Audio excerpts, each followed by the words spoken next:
本影片將示範如何透過稅務代表網站填報個別人士報稅表的免稅額及長者住宿照顧開支部分。免稅額及長者住宿照顧開支。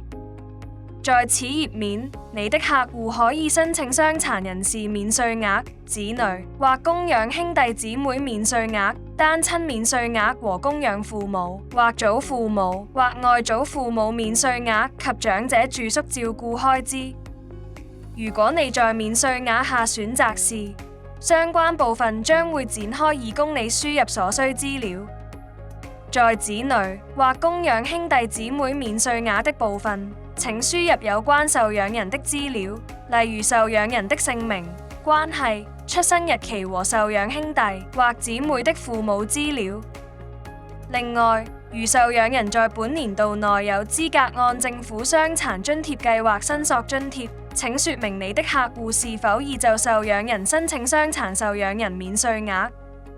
在供養父母或祖父母或外祖父母免稅額及長者住宿照顧開支的部分，請輸入有關受養人的資料，例如受養人的姓名、香港身份證號碼、出生日期和與你的客戶或他的配偶的關係。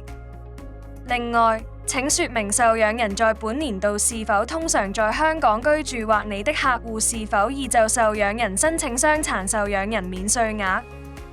如你的客戶希望申請扣除長者住宿照顧開支，請同時輸入你的客戶或他的配偶所支付給院舍的開支款額和院舍名稱。